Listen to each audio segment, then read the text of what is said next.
Good afternoon, everyone. We're really excited that you're here for the Start Here webinar, our kickoff the summer Start Here webinar with Reboot Rural, youth entrepreneurship and how that can build local investment. The Start Here webinars happen every other month, and it's all about helping lovers and leaders of small towns explore tools for developing your community's economy, your entrepreneurs, and all the great things that you offer our economy in Missouri and the Midwest. I am Patty Cantrell with the New Growth. That's a community development corporation serving mostly West Central Missouri, and the Start Here Business Acceleration Network are our partners in this region, trying to pull our resources together and make sure that we leave no entrepreneur behind. And what we do together is a combination of technical assistance to small businesses, helping them take their concept into business or expand their businesses. Our partners at the Small Business Development Center, the New Growth Women's Business Center, our county economic developers, they're all on the ground to make sure people get what they need when they need it. Another really important component, especially in the rural area we serve, is helping people build their financial capacity, build those credit scores so they can get affordable financing and fees and all those things that go with financing your business and your life. And then microenterprise financing. New Growth offers credit building and microenterprise financing. And those are those smaller loans under $50,000 that help businesses get going and growing so that they can ultimately get bank financing. And that is also a really important gap that as a team of organizations and Start Here, we've been working to grow in the area. And again, New Growth is the convener of Start Here, and we are putting on these webinars as a function of trying to connect with all of you out there trying to build your community economies. I want to point out the next one, August 7th, and this is all about the fact that a lot of our small businesses across the country, but especially critical in rural areas, we have a lot of people at retirement age. And if that local business that's very important to your community is to survive, we need to find the successor of that business. And one and really important strategy is employee ownership, employees buying and running the company. And we have a great resource in the state now that can help us learn about doing that. And we'll be covering that in August.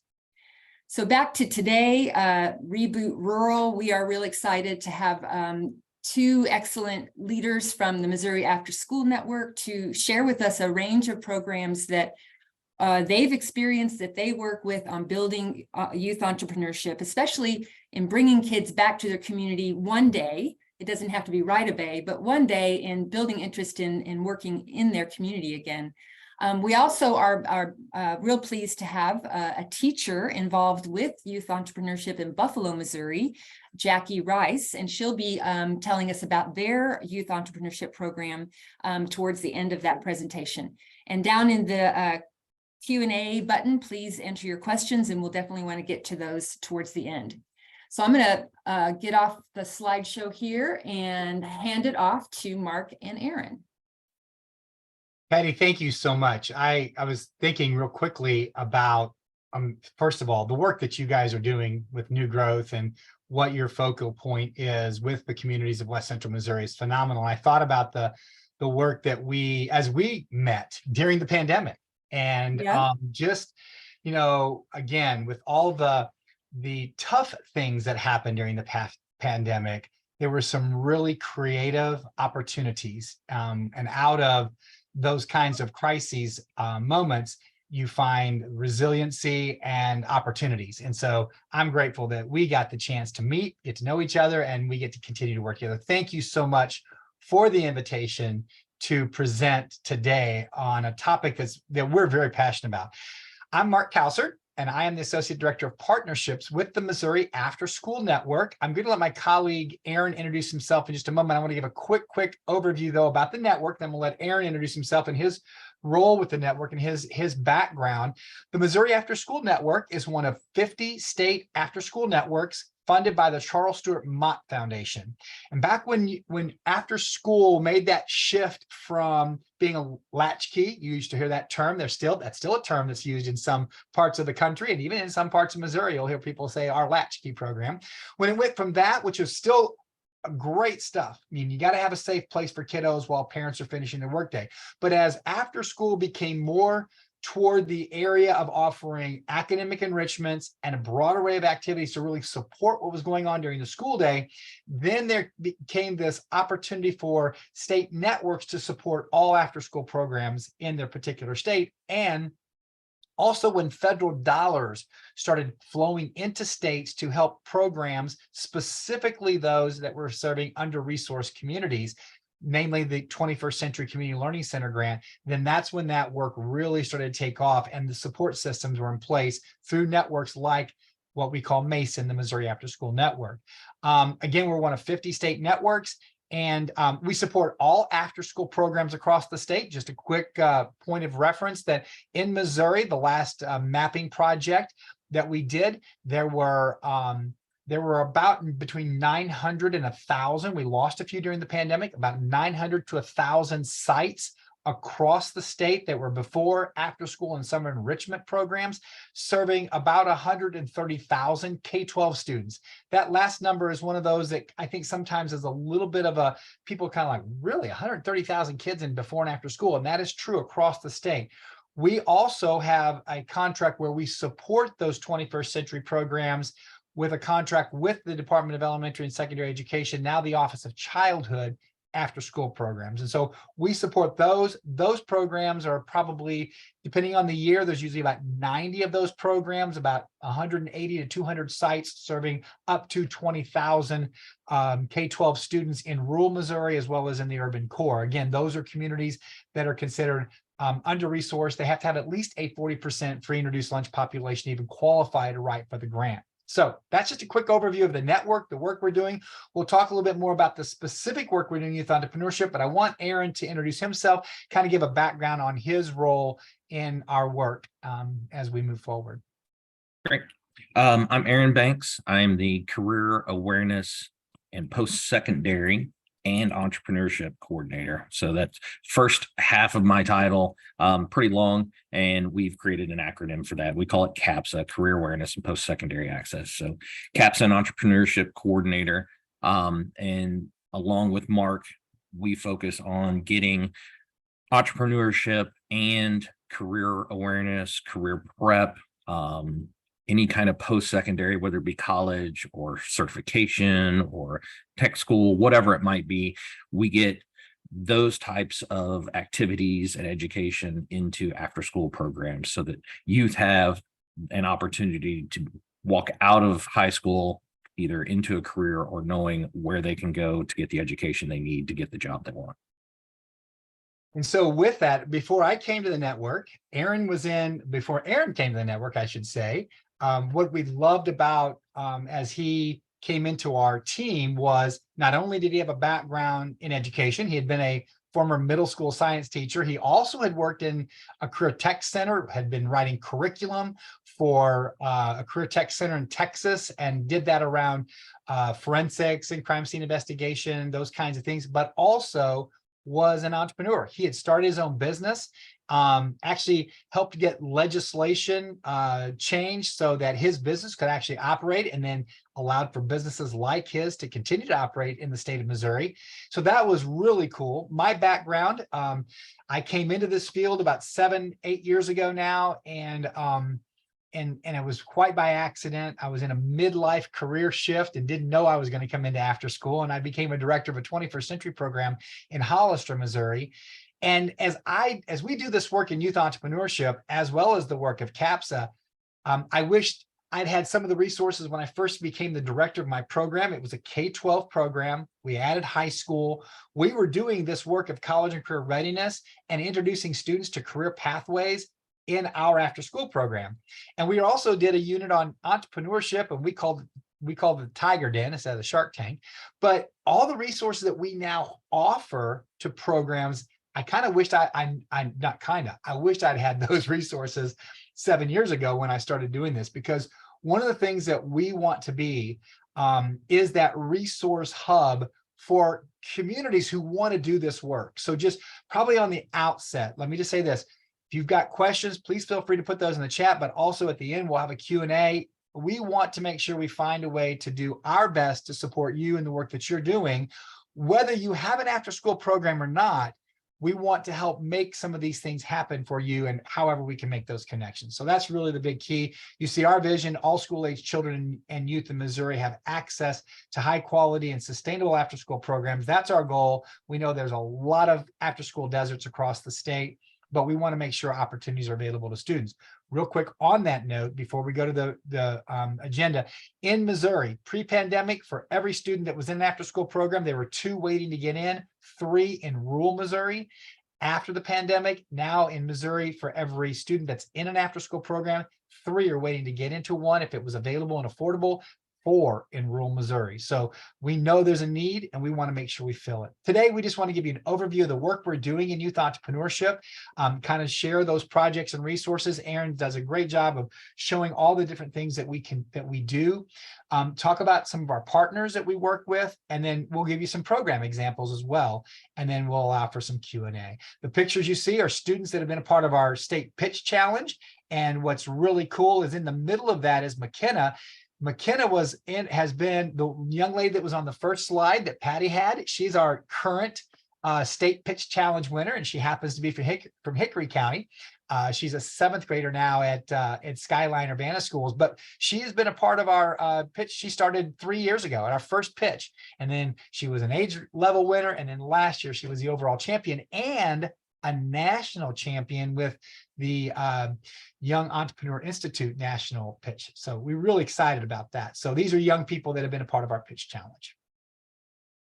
So again, big picture for us is we just want to connect programs to information and opportunities that can help those local communities really create opportunities to begin this at those younger ages.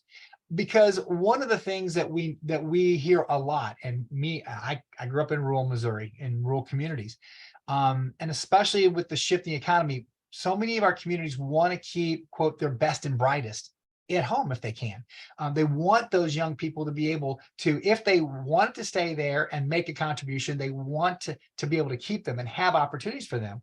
And what better way than to really be business friendly, allow them to dream their dreams and then go after it and then begin their own businesses and then continue to contribute to the community. So we want to do this through education. We do this through educational opportunities in youth entrepreneurship. We have a peer learning community that we do monthly with programs and resource partners from across the state. We do a pitch challenge annually, and we have micro grants that we provide to programs and communities, as well as also we'll talk about our chamber grant that has been really, really successful. And then we do also we're building out with regional partnership meetings and connecting people in regions across the state so they know what's happening. And that's part of that work of really finding out what that ecosystem looks like in youth entrepreneurship across the state. So when we first started this work, and this work is actually the result of an additional grant from the Mott Foundation. So I came to the network in July of 2019 because we got a grant from the Mott Foundation for college and career readiness. And so that's what got me started, and we started doing this CAPSA work. Shortly, right after I started the network, we got this second grant for youth entrepreneurship.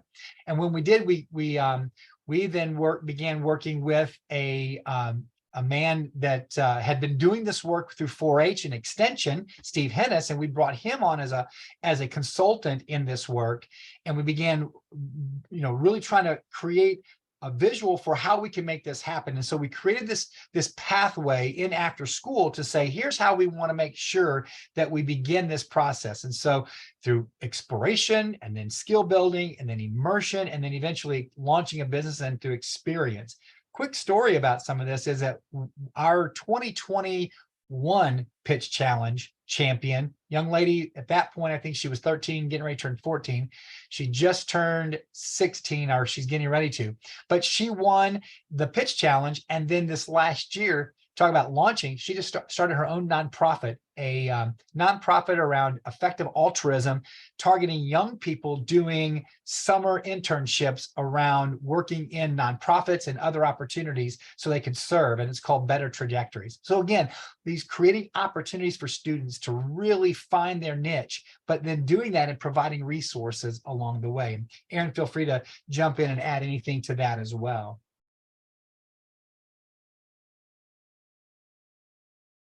I think you covered that pretty well.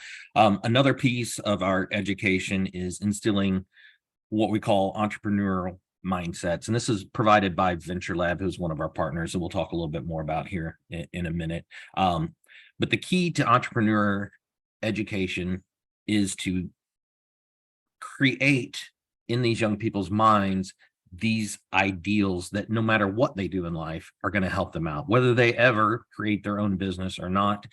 Being able to have courage and problem solving skills and empathy, things like that are going to help them no matter what they do. And they're building good, well-rounded youth that are going to be successful no matter what. I love these stickers, and every time we're in a meeting with Scott Mann from Venture Lab, he's always giving stickers out to people, which I love because he picks up on these conversations. The one all of them are so important. I would say this is one of the things that we've continued to really to talk about with programs and with students. The one there, the third one across, embracing failure. One of the things that we've continued to say to students and also to programs, allow students the opportunity. Failure is a part of the process. What's the moniker that they did at S&T? Design, build, break, or something. Repeat. Is that what it is, Aaron? Yep. Design, build, break, repeat. Repeat. Yeah. Design, build, break, repeat. So it's a part of they're instilling that in their college students. And then when we had students on campus this past both last fall and again this spring, that was continuing to be reiterated, that we want students to understand that failure is not final. Failure is a part of the process of learning and growing and developing. And it's out of failure we're able to then find our bigger successes. And again, all of those mindsets are key because they, as Aaron said, we've said these are power skills. These are, some people have called them soft skills or life skills, but really what they're doing is empowering students all the way through, whether they start a business or not. We're setting them up to be successful beyond high school. Some of the handouts that we've created, and I've got links here that you can have access to. I'll share this PowerPoint with Patty, and you can click on those links. I do want to show you one in particular because it's extremely focused on what we're talking about now, and that is the entrepreneurship education document that we've created. So let me pull that up. I'm not seeing it on my, there it is. It's the one that's hidden. Can you see that? Did it pop up? Okay. So here, this is just a short document that I created that could be handed out to public leaders, state representatives, any people who might have an interest in entrepreneurship education and what is its value. And the one section here in particular that we should look at is, why does it matter to the community? Because the focus of this webinar is, why would we need to teach kids entrepreneurship? We want them to stay in these small communities. We know that students, especially the best and the brightest, if they're living in a small town, oftentimes they don't see any opportunities for what they want to do when they grow up, what they want to do as a job. And so they'll move away to a bigger city.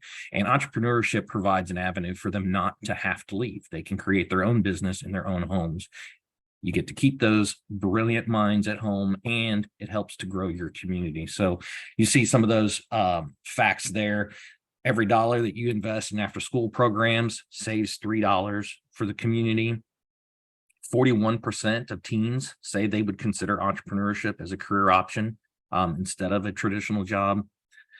Students who participate in an entrepreneurship education program are 2.5 times more likely to start a business. So just some quick stats for you that I think are super important.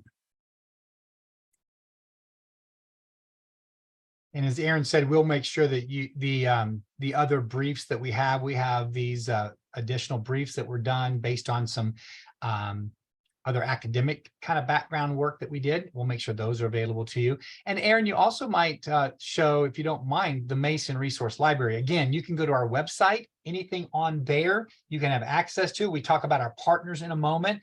One of the things that the Young Entrepreneurs Institute, which we call YEI, it's based in Northwest Ohio. They're one of our partners, and they support us in this mock grant for youth entrepreneurship.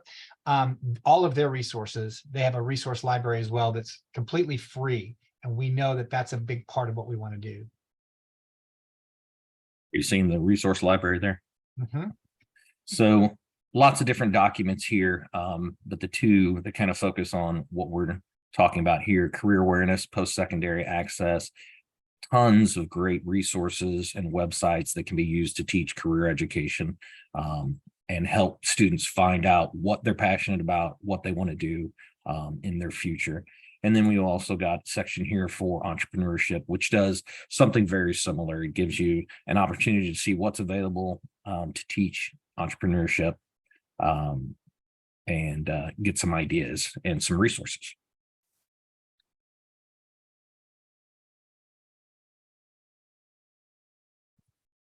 Anything else you wanted to mention there? I think we're good. Just want to make sure people are aware of those. Got it. So these are three of our big projects that have been very helpful for us and for the programs that we serve. Probably the biggest one is our peer learning community, and it's an opportunity once a month. We meet the first Wednesday of every month, and practitioners in the field have a chance to get together. We share out resources, new, old, that we have available that we'd like folks to know about, that they can use. It gives them a chance to discuss their projects. What are they working on? We use it as an opportunity for folks to gain extra support, whether it be from us or from each other, help them generate ideas. It's really, really great group of people, and we've had a lot of success and support for the people who participate. One of the things in the educational world, PLC stands for Professional Learning Community. We changed it to peer because we work with after-school professionals. They are professionals, but often they don't see themselves. They see themselves as youth development, or they may not necessarily see themselves as educational professionals. So we wanted it to feel very, for lack of a better term, just relational. And so we changed the word to peer learning community. The cool thing about that is this particular PLC has a broad array, as Aaron has said, a broad array of professionals, whether that's a chamber director, a director of entrepreneurship for a career and tech center, a high school teacher that's leading their own incubator, because that's happening now in certain high schools across the state. Instead of sending their students to a career center to do entrepreneurship, they are doing that within their own school district and offering that half a day of basically a career center experience, and it's in their incubator. It can be also will be able to get these then the after school programs and what I love about it is almost every time when we finish these meetings, I'll get an email from someone saying, thank you again for doing this, because I got this idea as this person shared. And again, it's just really more that opportunity to learn from each other and grow from each other. Aaron, you talk about the pitch challenge.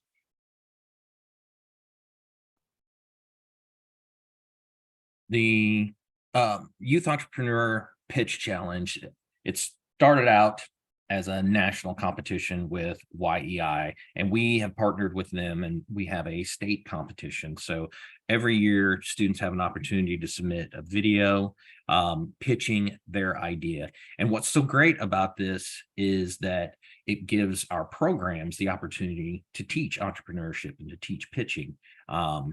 We opened it up in March this year, so a little bit early. It runs through July, mid-July. And then we have winners that win fabulous prizes from us, whether it be gift cards or scholarships to Venture Labs mentoring program, what they call the Spark program, which is valued at $2,000. So those are for winners of our state competition. And then those winners also get to go and participate in the national competition. And it's all very simple. If you have an internet connection and can upload a video, you can participate in this. And as Mark mentioned, some of our previous winners have gone on to do even bigger and more amazing things. Our winner last year, McKenna, that we mentioned before, she had a fabulous video that she submitted pitching her Happy Heart bookmarks. We invited her to come to our yearly conference, the Mozak conference, and we had a youth marketplace there. She had a fabulous time selling those bookmarks. Her mom was there with her, and they were blown away by the support that she got and the number of bookmarks that she sold. And she now has her own Facebook marketplace page. And so you can find Happy Hearts bookmarks on Facebook and purchase your bookmarks through there. So she's continuing with that idea that won. And my grandkids love their Happy Hearts bookmarks. Mine do. And then the other project that we need to mention is our grants. So we have what we call chamber grants and entrepreneurship micro grants. Mark, why don't you talk about those? So one of the things that we wanted to make sure of is that if a program wanted to get started, they didn't necessarily have the dedicated resources for that. Was there a way for us to invest in them to kind of give them seed money? Sort of what Patty talked about earlier, when you look at those microfinancing opportunities to really help get that initial push and get off the ground. And so we provided micro grants to programs for between up to $2,000. And every year they submit a proposal, and then we score those. And if they score high enough, then they get awarded that grant. So we've had some great projects. The other part of that, and so that's helped those programs kind of get things rolling and maybe use that first seed money to maybe they might do a pitch. They might do a pitch challenge, and that also gives them some ways to help their students in their local pitch challenge, or it might be they've bought some other resources or whatever that might be that they need to do. The second grant opportunity is one of our goals is to connect programs to those potential partners within their region or their community. And a big part of that, or a big resource, could be their local chamber. And so we have been offering a chamber grant where we actually, that's the short term for it. It's building business for success and after school. I always forget the long term, but anyway, it's a longer title, but the goal is to connect after school programs to their business community so that they see the opportunities that are available, the resources that are available, and also that the business community can see the value of what the after school program can bring to that community. And so we've had a number of chambers from across the state, both in rural as well as urban core communities, that have then taken advantage of that. And it has created some really sweet opportunities. I want to mention the one specifically, I guess. I'll mention Warrenton real quick. So when Warrenton, they first got their chamber grant, that was to help them get hydroponic gardens. And then they started doing gardening inside with their mainly their upper elementary, 4th, 5th, and 6th graders, started growing vegetables. And so then those kids started selling those vegetables. They're getting ready to go to farmers market this year. So they finally got it fully developed. But they were taking with vegetables and fruits and different kind of things that they were doing, though. They were selling them within the school, and teachers and staff were buying these items inside the school. So they started generating the income from that. And then they said, hey, what else can we do? So then they invested in is it a screen print? Is that what it was, Aaron? Yeah. So now they have their own what they call their warrior wear store in the elementary school. So they're now producing items to sell in their warrior wear store. So they just continued to build on that idea. So producing ideas. And that's just one. They took their chamber grant. They also were able to get a micro grant. But it's been so fun to watch these communities. Matter of fact, one of our latest grantees, the Van Buren community, they just started their chamber this year. and they decided they wanted to go for this grant, and they got it, and they're digging in with their with the Bulldogs After 3 program, which is the after school program in Van Buren. Again, these are programs all over the state that are doing some really cool work. And it's just a way for us to be able to reinvest in communities and also make those connections. And yeah, so we're really excited about those.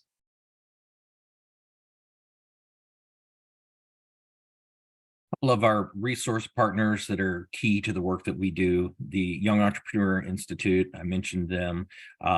They work with us on that big pitch challenge project, but they are a resource hub. They have tons of free resources for anybody who wants to teach kids about entrepreneurship.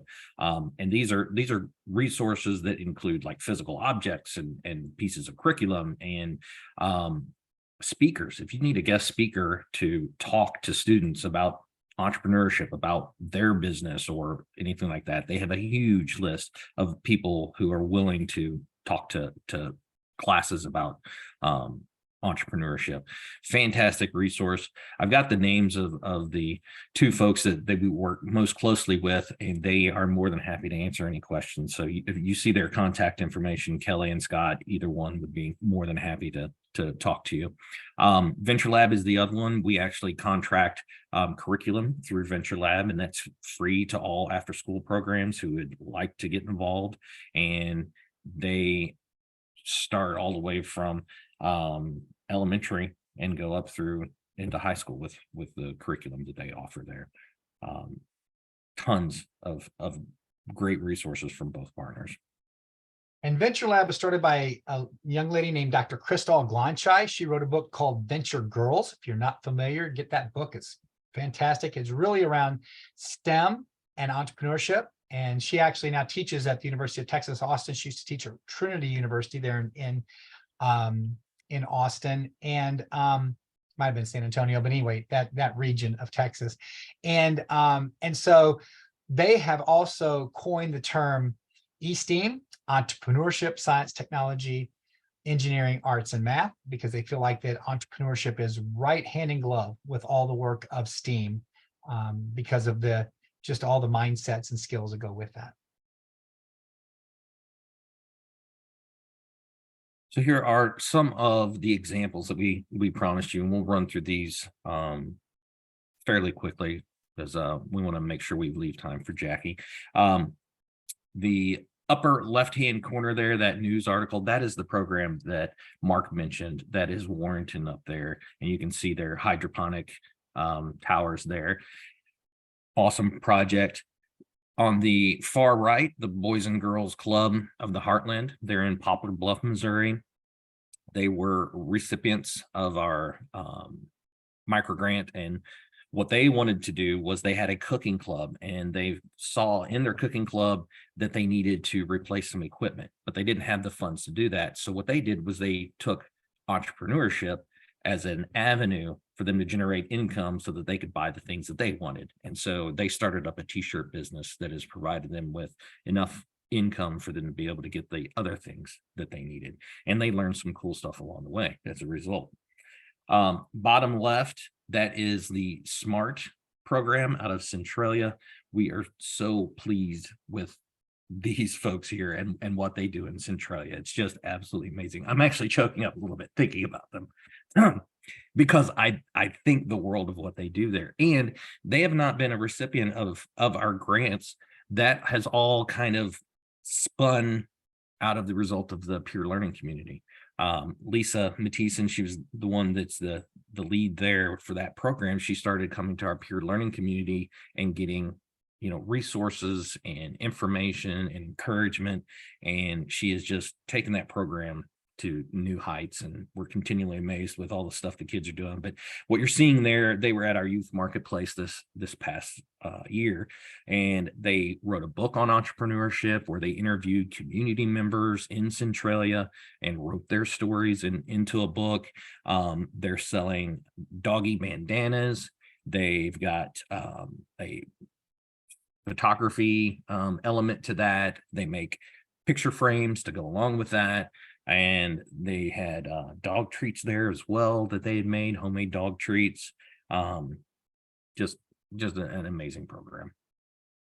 And then on our far bottom right, that is McKenna. We've talked about her, and that was at that same conference at the Youth Marketplace there with her selling those bookmarks. And then in the center there, you're looking at the Joplin Chamber of Commerce, and they got involved with us through that chamber grant, and they've been a participant every year, work very closely with their after school program, teaching them about entrepreneurship and bringing them in. They do all kinds of awesome things with those. You want to add something to that, Mark? Oh, I was just going to say that, with Centralia, one of the things that's been really cool is to watch the evolution of that program, and then also the community dive in with them. And that's been one of the key aspects. And again, our goal is to really connect that community together. And Lisa's been the driver on that. They did a summer camp and came to Branson, and they went to Silver Dollar City just the last week, about a week or so ago.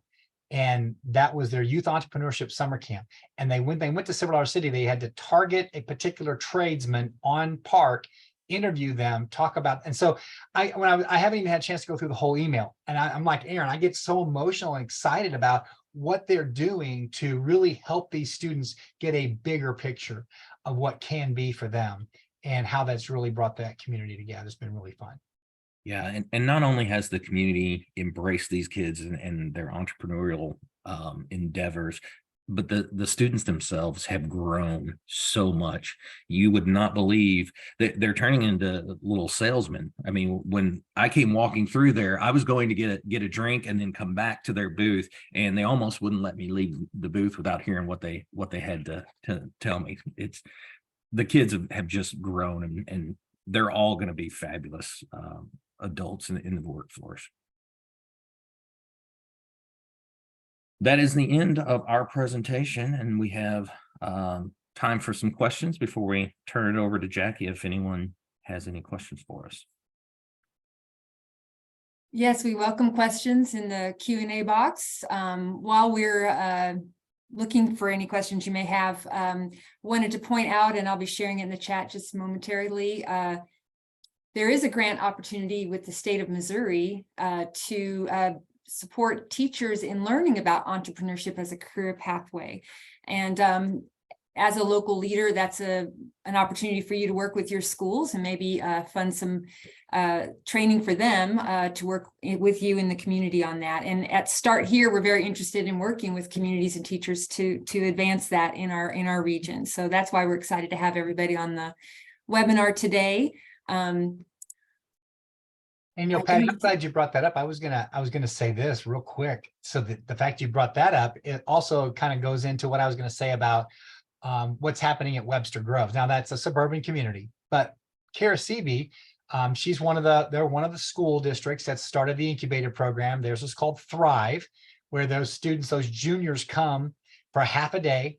They don't go to a career center. They come to the Thrive Incubator for half a day, develop their businesses during the year. So juniors and seniors. And I asked Kara, this has been a year ago. So how are you developing a pipeline for that? How are students finding out about your program prior to their junior year? How are you kind of priming the pump? And she goes, well, we kind of talked a little bit about that. And I knew they had an after school program that was a fee for service program. I knew that Webster Groves had an adventure club. And I said, have you ever thought about using the after school program as a way to generate interest? And so she said, I never thought about that. So then she started, so we didn't hear from her because she actually hosted our St. Louis partners meeting, and we kind of got back in touch. And we later in the summer, that was like in April, in August, she goes, well, let me tell you what I've been doing all summer long. And one of the things that she did, that she knew, she had also was looking on track to be an administrator. She had her principal's license. She knew, and she'd done some curriculum writing. She knew that in the state of Missouri, at the third grade level in the social studies curriculum, there is a business requirement. And she convinced her school district, they're going to do it this year, she convinced her district in that third grade year, in that business requirement, to teach entrepreneurship and not just the history of business. And so they're going to do that. And then also they're offering, then she didn't want to just use their after school program, which was fee for service, because that was narrow. That was parents who could afford to pay. Some of those kids who couldn't aren't in after school. So she alongside said, hey, we want to offer another after school opportunity. And so it's free and it's focused on entrepreneurship. And so they're offering that through their elementary and their junior high years. And then it's building then toward those students who could be able to go into her incubator.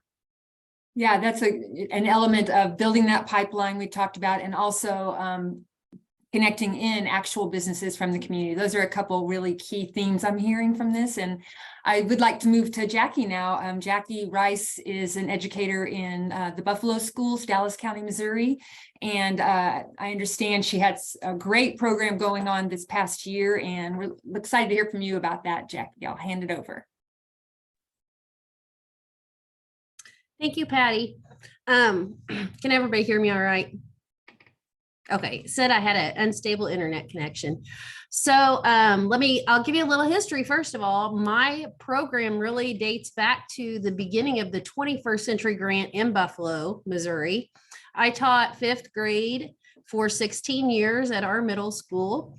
And I think it was 2005, 2006, somewhere in there, our assistant superintendent, Dr. John Turner, got the 21st Century Grant brought to Buffalo. And our initial meeting, he said, reach for the stars, get whatever you want, whatever it is. And so a lot of teachers were thinking about all the coloring items or whatever they were going to get. And I said, are you serious? And he said, yeah. And I said, okay, this is what I want. I want a classroom set of MacBooks, some cameras, some video cameras. And so our after school program started with a video photo program for 5th through 8th grade. So in 2016, my principal said, hey, would you care to move that to the junior high portion and do it through the day, have a STEM program, digital printing, things like that. And I did that for 2 years. And the second year of that, the high school teacher came, or the high school principal came to me and said, I would like you to move that to the high school and incorporate it into our business program. And so for the last 5 years, I've been teaching business and multimedia at the high school level. Through my business program, we did a lot of competition stuff in video and photography and digital marketing and some stuff through our Future Business Leaders of America. And then this last year, the superintendent asked me to participate in the GRIP program, which is the Grow Rural Innovation Program. And in GRIP, the students had to meet with our local leaders and evaluate the businesses that we had in Buffalo and what businesses we needed for our town. And so I had a group of my advanced business students, and they had to decide what they wanted to do. They created some polls, and they found that the town itself, while we definitely need more industry, that was something that they couldn't necessarily solve, but there was also an entertainment piece or something for youth and families to do. And so my students created a pitch for kind of like a sports complex. And then they had to take that pitch and compete against other students in Hermann, Missouri this spring and present it to Sharks. And so it was our first year in the program. It was a wonderful learning experience. The kids got to really visit quite a bit with a lot of our businesses in town and our business leaders and ask them about things that they needed. We had students go to the chamber meetings each week just to give an update of what was happening in our club and in our business classes, and then also to get feedback from them on what would be good for our class and for them to see what was happening in Buffalo besides just what they see at school. So I feel like our kids really ventured out this year more into the community, and hopefully are going to be able to utilize the things that we're using in class more. they seemed more interested in the stuff that we were studying and the learning, because they were actually getting out and doing stuff with our town. And most of my kids in my class are students who have lived here their entire life. And so they're pretty vested in the community. A lot of them have parents who have small businesses. And so it's been really a good opportunity for them to not only see what can be done, but also they were able to help their parents in some of their businesses as well through advertising, social media marketing, and some different things like that. I don't know what else to tell you. That's a great sharing of that. And it sounds like a fabulous start to what you've want to build there. And it sounds like we have our themes of the entrepreneurial mindset. They were getting into that and kind of learning things and connecting with the local community. Those seem to be really important aspects of that. Mark and Aaron, if anybody, definitely welcome questions, but you may have some questions and conversation here. I'd like to maybe talk a little bit about where we can take these programs. And we've mentioned some grants you have, but yeah, for the listeners and all of us on the call, what are some things we can do with what we've got on the table here? Well, I want to say this. I'm so pleased, Jackie, that you kind of gave that background, because one thing is Dr. John Turner is one of my favorite people. He's one of the biggest champions for after school. He's a huge champion for 21st century funding. He's a big champion for rural Missouri for sure. And he was my external evaluator when I was a 21st century community, when I was a program director at Hollister, and he was huge for me because I could, I was able to bounce ideas and I learned a ton from him. So I love the fact that your work you're doing in Buffalo is rooted in that work in after school. And it doesn't mean it has to only happen there, but I would say that one of the things that we talk about is that time of 3 to 6, and then the time in summer when students need to have that summer enrichment opportunity, provides the margin for students when it's not during the school day, where that's pretty rigid. I mean, there's certain things you got to get done during the school day, but if you can create those opportunities outside of that, not that it can't happen during the school day, but really give those margins of time, it gives students that space to really create and ideate and utilize those skills and those mindsets to really grow and develop. So I'm really glad that you gave that as a background. I love, and then Aaron, we get another story to tell. We get to talk about how what you're doing in Buffalo had its roots in that 21st century program, and then you've developed it and continue to develop it on. I love that. I love it. I know Buffalo's a neat community, so that's really fun for me. Yeah, it really did. And so this senior class was my last group of 5th grade students, but it has been really fun to watch the students that I had all the way through who stayed after in the program become successful in different areas. I have students who are in game design. I have my first student got hired with our local television network as a broadcast journalist. And so lots of kids go in different ways, and some of them in ways they didn't plan on going, but they got involved in different programs, and it's fun to see their development through the different programs and what can be offered. And I think it really is, even if they're not going into not going to be an entrepreneur, some of the skills that they learn are so beneficial. Just getting out and speaking in public, standing up in front of people and being able to present themselves and be confident in themselves. They can use that in any job they do, whether they're going to be an entrepreneur or not. So a big impact on them, no matter what their plans are, I feel like. We do have a question for all of you, and that is, what do you consider to be critical factors in developing a successful youth entrepreneurship program?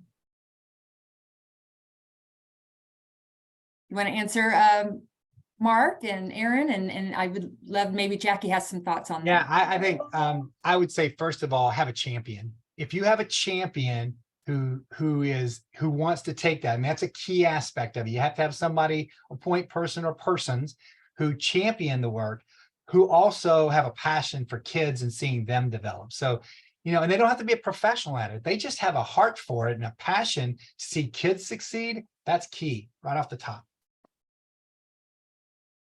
Thank you. I agree fully with that.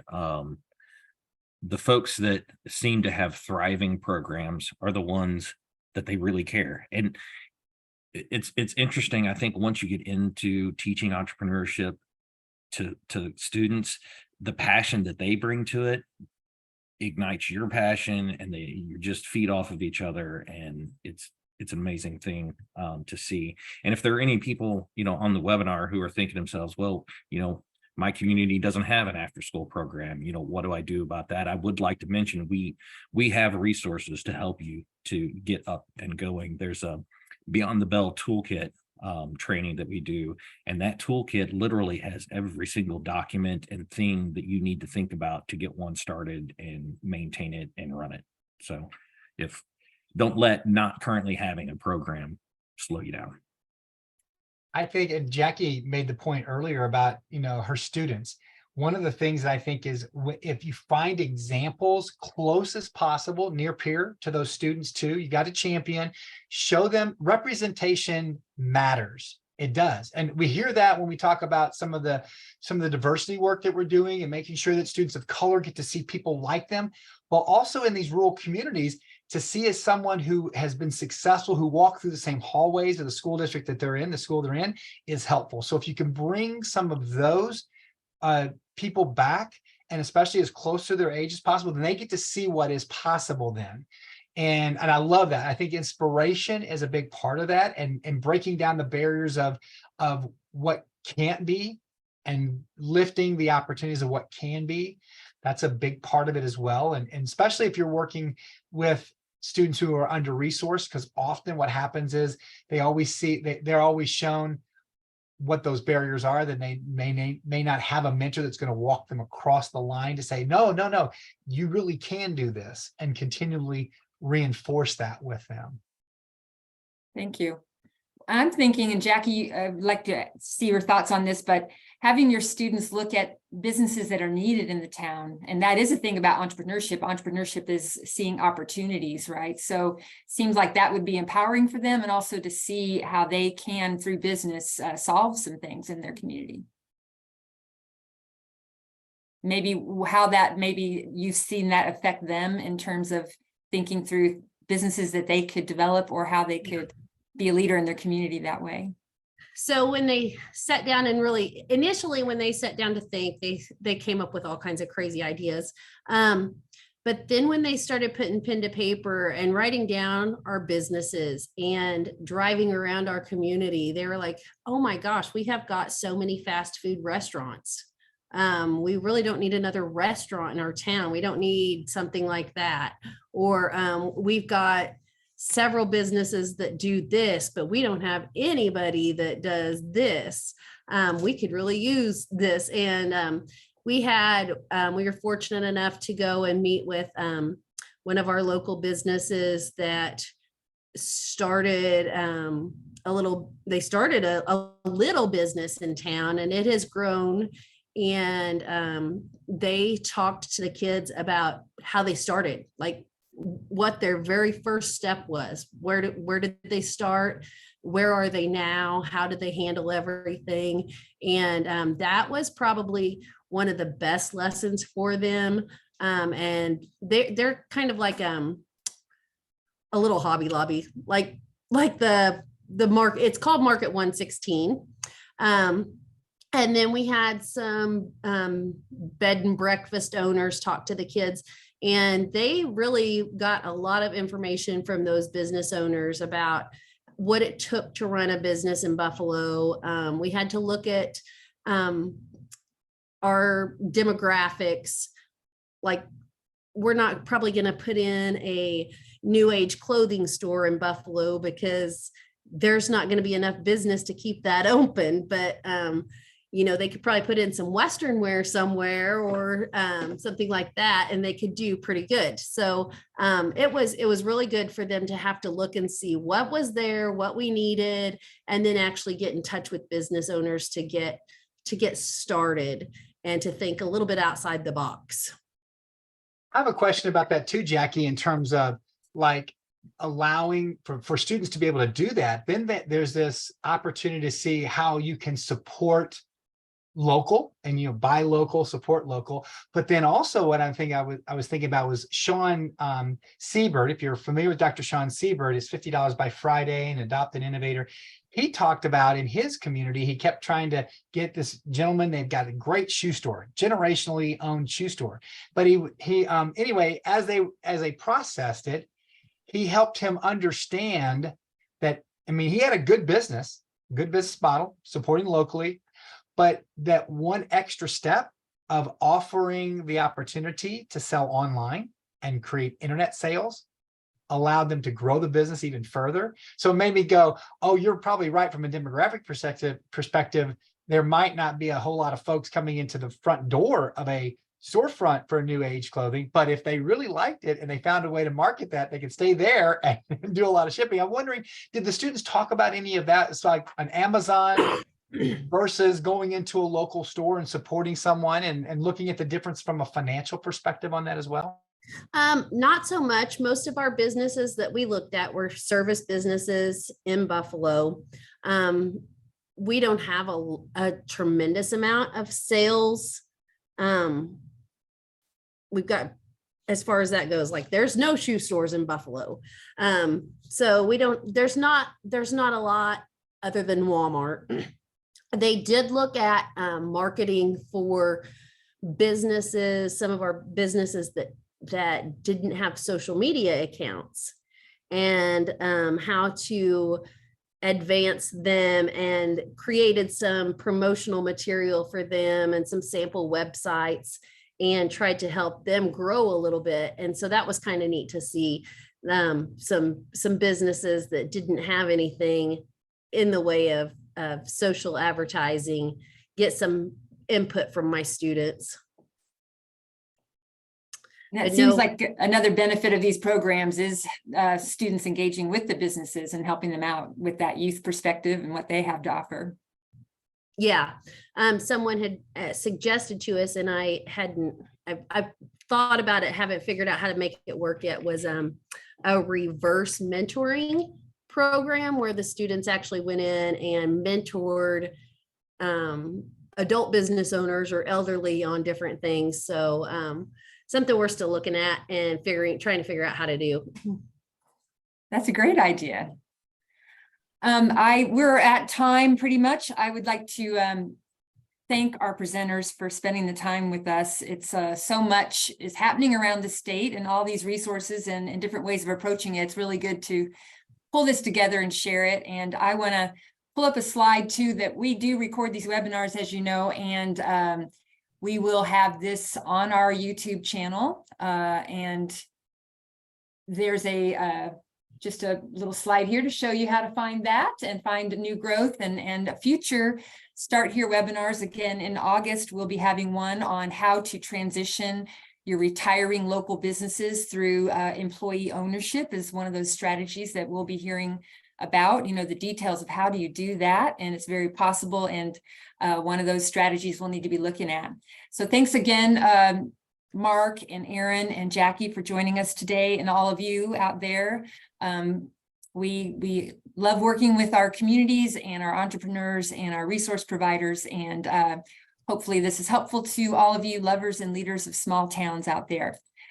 Thank you so much, and we'll be in touch soon. So I will stop this shortly. There we go. Where are you headed, Jackie? You said you're off to Mexico.